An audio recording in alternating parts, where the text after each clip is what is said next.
Bienvenidos a La Otra Aventura, un espacio dedicado al mundo de los libros. El poeta español José María Valverde dijo, refiriéndose a la obra de Edgar Allan Poe, que la exactitud contemplada en un vacío oscuro acaba produciendo un miedo mágico. El primer autor universal de los Estados Unidos, Poe, dejó sembrado con una serie de relatos cortos el germen de lo que más tarde se conocería como literatura policíaca. La carta robada, sobre el principio de que el mejor modo de esconder un documento es ponerlo en el sitio más evidente. Los crímenes de la calle Morgue, precursor clásico del género como deducción mental sobre el autor de uno de los crímenes que solo pudo haber sido cometido por un enorme mono. Y El corazón delator, brevísimo monólogo de un criminal que acaba confesando su delito por la obsesión de los latidos de su corazón que no dejan de perseguirle. Con estos relatos, en los albores del siglo XIX, Poe fundó un género narrativo en el que la trama gira en torno a la resolución de un misterio de tipo criminal y esbozó la figura del detective con su personaje Auguste Dupin. Cientos de escritores han incursionado en el relato policíaco, algunos con absoluta maestría. Este género, que pareciera no perder vigencia, es el centro de nuestro programa de hoy. A Poe no le gustaban las novelas, pues no pueden leerse de una sentada y en su matemática tiniebla, como le llamó Machado a su estilo. Poe era partidario de los relatos sucintos que pudieran causar una impresión absoluta y definida. Siguiendo la recomendación de Poe, hoy hablaremos de los mejores relatos policiales, centrándonos en el cuento como figura principal y dedicaremos una sección a una parte del asunto mexicano.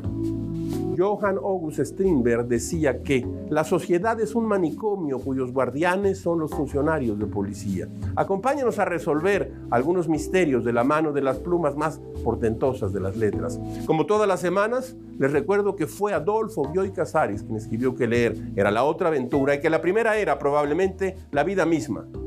Quédese aquí unos minutos, estamos en la otra aventura.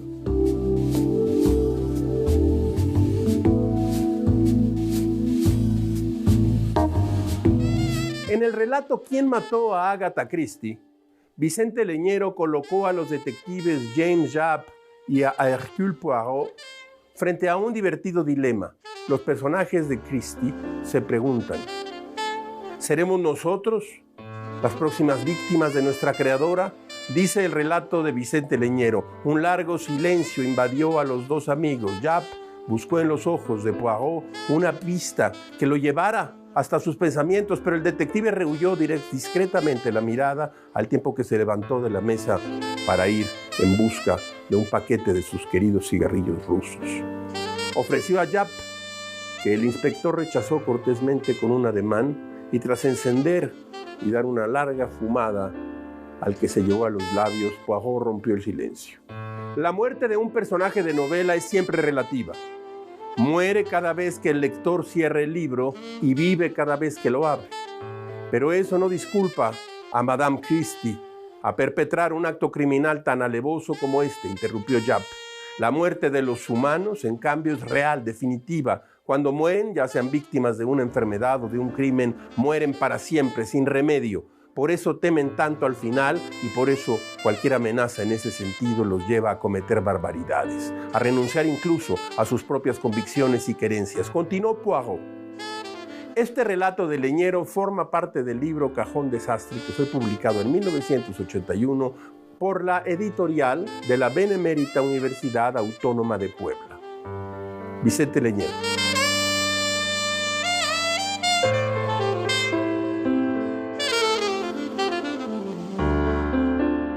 La señal en el cielo es probablemente el mejor relato policial que escribió la autora británica Agatha Christie. Decirlo no es poca cosa, pues su vasta obra está llena de misterios y vueltas de tuerca que le han merecido el título de la madre de este género. Este relato corto, sin embargo, destaca por su precisión y la declaración de uno de sus personajes. que realmente está muy cerca de la alucinación religiosa y que termina por resolver el misterio. Se me ocurrió mirar por la ventana, dice la sirvienta de la casa donde se cometió el crimen. Pasaba un tren en ese momento y el humo rosado que despedía adquiría en el aire, créame señor, la forma de una mano gigantesca. Una enorme mano blanca en contraste con el carmesí del cielo. Los dedos estaban crispados como si quisieran apoderarse de algo. Le aseguro que tuve un sobresalto. Me dije a mí misma, ¿sabes? Eso es el augurio de que algo va a ocurrir. Y en ese mismo instante se oyó el tiro, el disparo. Ya ocurrió, me dije. Esta narración, que en un inicio nada otorga al detective en cuestión, resulta ser un hecho de importancia capital en la casa del señor George Barnaby, un acomodado comerciante que había trazado los relojes de la casa para salirse con la suya, y el paso de un tren en ese momento era lo único que levantaría sospechas sobre la hora en que se disparó el arma. Agatha Christie manejó con maestría este tipo de giros argumentales en donde una narración lineal y la recapitulación de ciertos hechos toman distintos significados en la medida en que se agregan datos a la historia. Es decir, manejó con maestría el relato policial. Sus novelas son muestra irrefutable de esto. Sus verdaderos estudios detectivescos son variaciones que dispersan el interés por el asunto. Se afirma que nadie ha logrado en el género criminal producir por tan largo tiempo, 30 años, sin decaer en ninguna de sus obras. La señal en el cielo es el perfecto botón de muestra de su amplia obra literaria.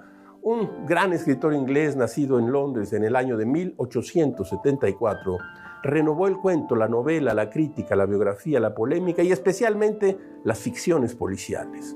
Hablamos de Gilbert K. Chesterton. Los tres jinetes del Apocalipsis es uno de sus cuentos policíacos más destacados. La historia, contada por un singular personaje de nombre Mr. Pond, toma un lugar en un campamento prusiano en épocas de guerra. El mariscal de campo von Gluck estaba resuelto a ejecutar al poeta cracoviano Pablo Petrovsky, símbolo nacional de Polonia, en aquel entonces ocupada por los alemanes. De su reducto militar en mitad de la campaña, von Gluck manda la orden de la ejecución. Poco después, la llegada del príncipe al campamento aristócrata culto, sensible y admirador de la obra de Petrovsky cambia la orden del mariscal y envía un indulto con su mejor jinete. La paradoja es puesta en palabras por el señor Pond de la siguiente forma. Todo fracasó porque había demasiada disciplina. Los soldados de Gluck le obedecían demasiado. Gluck fracasó porque sus soldados le obedecieron. No le vendo la trama. Los tres jinetes del Apocalipsis es una verdadera joya que exige del lector una deducción lógica de difícil resolución hasta el párrafo final. Además, la prosa de Chesterton es realmente brillante. Escuche cómo presenta al personaje Mr. Pond, valiéndose del significado de su apellido. La palabra inglesa Pond significa estanque. Escuche usted. Era un viejo amigo de mi padre, un funcionario, y sospecho que mi imaginación infantil había mezclado de algún modo el nombre de Mr. Pond con el estanque del jardín. Pensándolo bien, se parecía extrañamente al estanque. Era, en general, tan sereno, tan regular y tan claro en sus habituales reflejos de la tierra, del cielo y de la luz del día como aquel. Y yo sabía, sin embargo, que había algunas cosas raras en el estanque del jardín. Una o dos veces al año el estanque parecía un poco distinto. Una sombra fugaz o un destello interrumpía su lisa tranquilidad y un pez o un sapo o alguna criatura más grotesca se mostraba al cielo. Y yo sabía que también en Mr. Pond había monstruos mentales que emergían un instante a la superficie y luego se perdían. Sin duda, Chesterton es uno de los maestros del relato policial. Más adelante pone en voz del mariscal von Gluck la siguiente máxima que podía ser el centro de los relatos policiales. El mundo cambia, no por lo que se dice o por lo que se reprueba o se alaba, sino por lo que se hace. El mundo nunca se repone de un acto.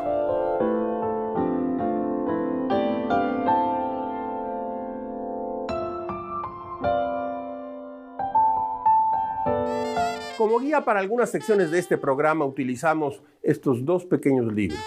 Los mejores cuentos policiales seleccionados nada menos que por Adolfo Bioy Casares y Jorge Luis Borges. Aficionados irredentos al género policíaco, Bioy y Borges no solo leyeron y ampliaron buena parte de esta literatura, sino que inventaron a un autor con el que pudieran tramar la resolución de algunos misterios. Colaboraciones en cientos de publicaciones y antologías. La creación literaria mayor de Bioy y Borges es la del escritor ficticio, paródico y francamente genial, Bustos Domecq. En una conversación con Victorio Ocampo, Borges confiesa que él no quería colaborar con Bioy. Me parecía que una colaboración era imposible, cuenta Borges, y una mañana me dijo que hiciéramos una prueba. Yo iba a almorzar, teníamos 2 horas libres y teníamos ya un argumento. Empecé a escribir de un modo que no se parecía ni a Bioy ni a Borges. Creamos de algún modo, entre los dos, un tercer personaje, Bustos Domecq. Domecq era el nombre de su bisabuelo, Bustos, el de un bisabuelo cordobés mío, dice Borges, y lo que ocurrió después es que las obras de Bustos Domecq no se parecen ni a lo que Bioy escribe por su cuenta, ni a lo que yo escribo por la mía. Ese personaje existe de algún modo, pero solo existe cuando estamos conversando. La serie de novelas de corte policíaco atribuidas a Bustos Domecq quedó inaugurada en 1942 con la deslumbrante presentación de 6 problemas para Isidro Parodi y continuó con 2 fantasías memorables y crónicas de Bustos Domecq en 1946 y 1947. El sardónico y ultrarracional detective condenado a cadena perpetua hizo así su presentación en la literatura argentina con un estilo propio y deliberadamente alejado de sus autores. El crítico argentino Marcos Ricardo Bernatán dedicó unas líneas en 1977 con motivo del 4º último libro bajo este seudónimo, 9 cuentos de Bustos Domecq. Bernatán define así, con precisión, las similitudes y diferencias entre los escritores argentinos y su creación. Escuche usted. Los 3 son argentinos, Borges, Bioy y Domecq. Participan de un mismo lenguaje, de unos mismos tics, de unas mismas manías, pero mientras Borges y Bioy escriben sus libros por separado, los hace conscientes de su condición de escritores y bajo los focos intensos del careo multitudinario. Sin embargo, Bustos Domecq se nutre de lo aparentemente superficial, que no entra en la atmósfera metafísica de sus compadres. Notamos que toman café juntos y se enfrascan en interminables charlas, pero Bustos Domecq se diferencia de los otros 2 por su sorna, por el dominio del argot popular, a medio camino entre la parsimonia y el lunfardo. Ni siquiera aquel magistral retrato de Borges, logrado por el fotomontaje de los rostros superpuestos de Borges y Bioy, logra parecerse al ya veterano depredador Bustos Domecq, que tuvo su discípulo más aventajado en Suárez Lynch, otra creación literaria de los mismos padres y con apellidos de ancestros cruzados. Estos volúmenes que tengo aquí en las manos han sido editados por MC. Son 2 breves volúmenes, pero son prácticamente obras mayores de la literatura. Desde los libros con Bioy, su colaborador más asiduo, hasta los libros que escribió con Margarita Guerrero, como El libro de los seres imaginarios, con Alicia Jurado, En qué es el budismo, o con María Kodama o María Esther Vázquez, o Bettina Edelberg. Aunque Borges, como él mismo lo dijo, no era afín a las colaboraciones, recordemos que a partir de 1950 tuvo que recurrir a la ayuda de muchas personas debido a la ceguera progresiva que pronto lo dejaría prácticamente en la oscuridad o en aquello que él llamaba el eterno amarillo. Los mejores cuentos policiales, selección y prólogo de Adolfo Bioy Casares, consígalos, son libros de bolsillo y pasará usted tardes de suspenso y de gran literatura.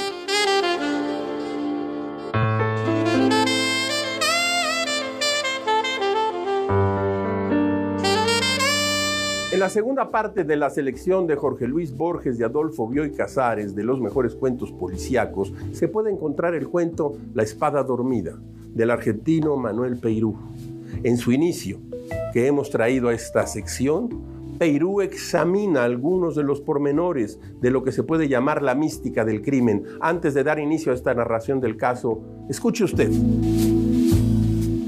Un estado de alarma ante el misterio, un agudo sentido de la realidad de lo invisible y, si se quiere, la íntima certeza de que todo enigma es solo una provocación de la verdad, pudorosa o tiránica, que quiere probar largamente nuestra voluntad de sacrificio antes de entregarnos a sus revelaciones, animan la vida de los místicos y la de los detectives. A veces, hasta sus procedimientos se confunden, lo que es una prueba de sus afinidades.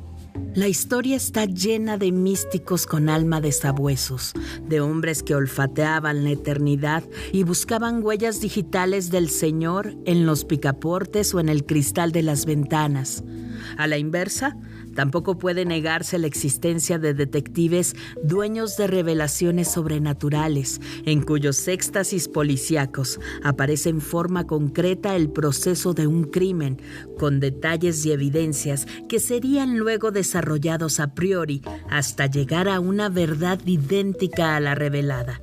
Claro es que todo eso no autoriza a conceder crédito al primer investigador aficionado que ponga los ojos en blanco y hable con unción de las latitudes del misterio, o pretenda ordenar solo intuitivamente un rompecabezas del género policial. Es conveniente desconfiar de la cultura metafísica de esos pesquisantes, pero la mística del delito ofrece a veces casos concretos.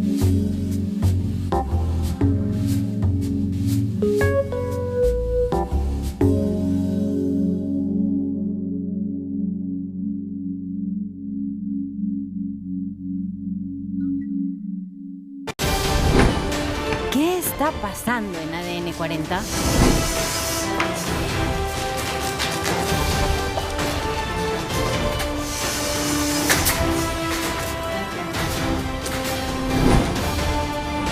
Mantente conmigo.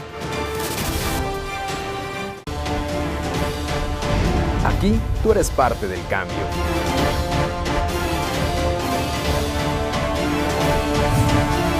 Vive la noticia, quédate conmigo. ¿Lo ves? ¿Puedes escucharlo?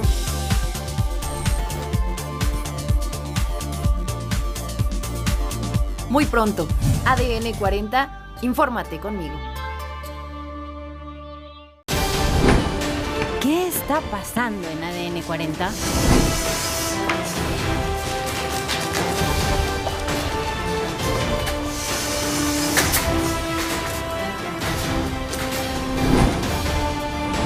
Mantente conmigo. Aquí tú eres parte del cambio.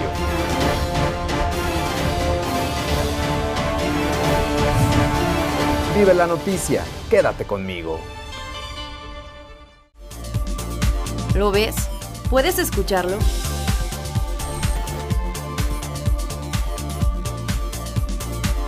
Muy.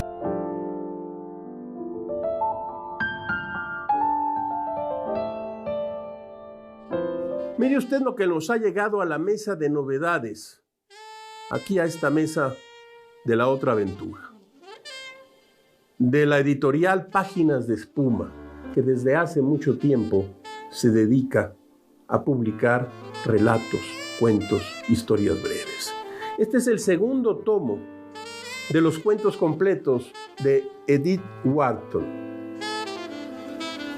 Mientras se iban publicando los relatos reunidos en el segundo volumen de estos cuentos completos entre 1909 y 1937, Edith Wharton se adentrará en el siglo XX, en el que vivirá las fracturas sociales del nacimiento del siglo, el conflicto de la Primera Guerra Mundial en primera persona, el periodo de entreguerras y el crack del 29. Estos son los cuentos que aparecieron antes y después de su novela universal La Edad de la Inocencia, Pulitzer, de 1921. Una edición realmente notable, con un prólogo de Elena Medel. Y también de Páginas de Espuma, mire usted, el tercer tomo de los cuentos completos de Henry James. Estos escritos entre 1895 y 1910 en una muy cuidada edición de Eduardo Berti. Páginas de Espuma logra estos libros realmente ediciones notables. La maestría de Henry James, 1843-1916, está fuera de toda duda. En cualquiera de los dos continentes donde residió, en todos los géneros literarios que abordó, fuera cual fuera la técnica o la temática, pero es en los relatos donde el talento y la excelencia se dan más frecuentemente y rotundamente. James fue un gran cuentista, pero se aproximó al relato de un modo muy distinto a sus antecesores, como Poe o Mérimée, y a contemporáneos como Henry. Páginas de espuma, dos haces en la mesa de novedades.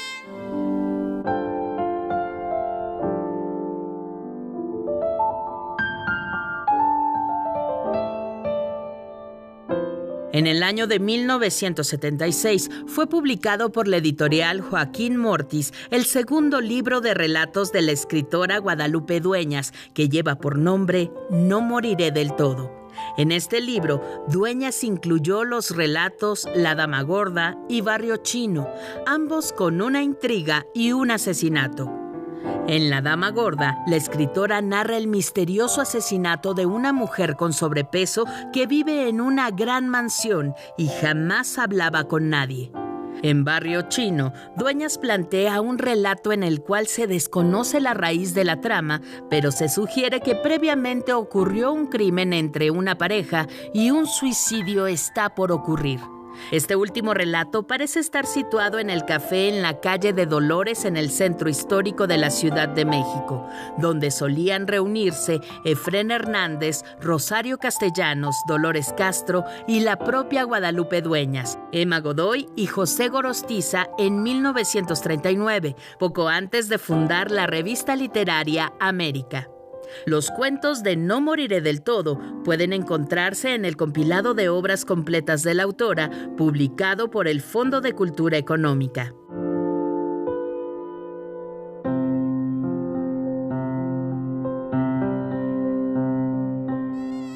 En el relato policíaco se suele ir de lo maravilloso a lo racional, de forma inversa a lo que sucede con los relatos de terror.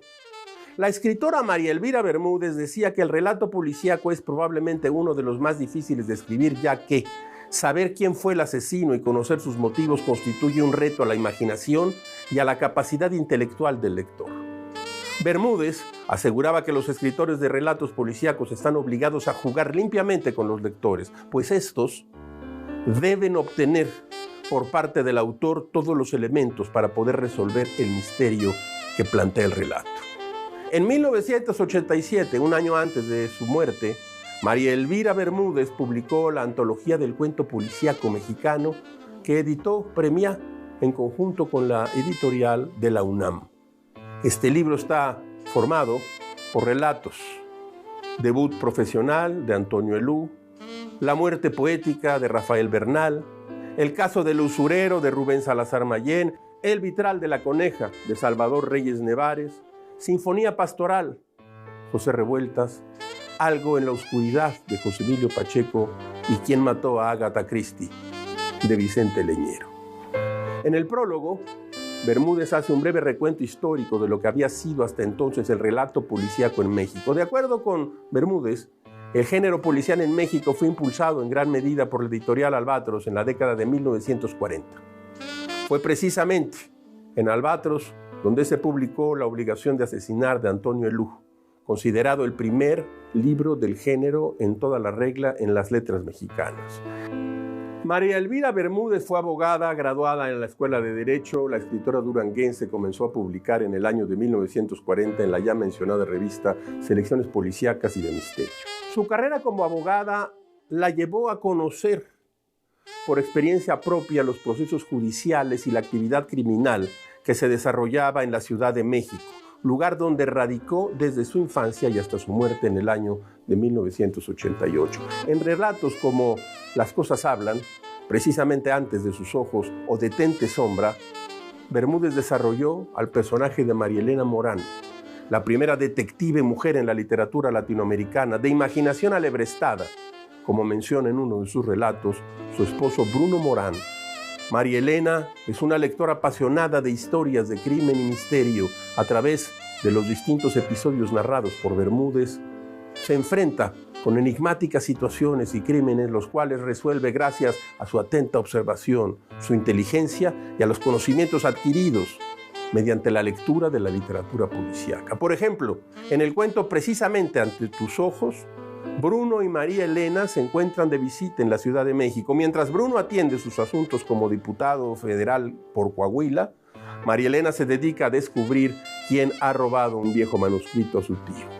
El relato del manuscrito robado es contado por María Elena a Bruno mientras cenan en un restaurante del centro de la ciudad. Este relato puede encontrarse en el libro Muerte a la saga. En su antología de cuento policíaco de 87, Bermúdez incluyó el cuento Sinfonía Pastoral.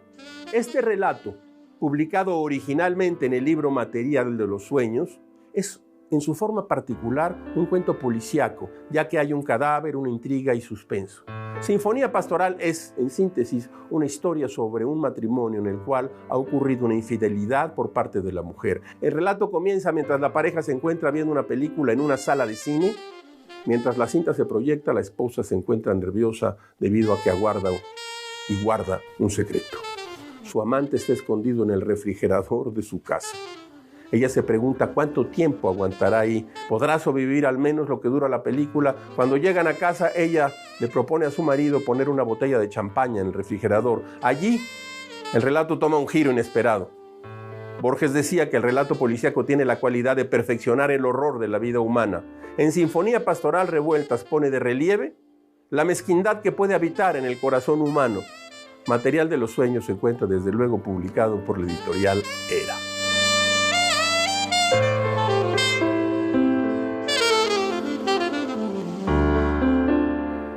Como todas las semanas, usted encontrará aquí un espacio ¿para qué? Para la felicidad de las frases célebres. Escuche usted esta. Toda la justicia social descansa en estos dos axiomas. El robo es punible y el producto del robo es sagrado. Anatole France. Hemos llegado al final de esta emisión y esta aventura. Soy Rafael Pérez Gay y los espero aquí la próxima semana. Abres una puerta y aparece un mundo. Eso es un libro.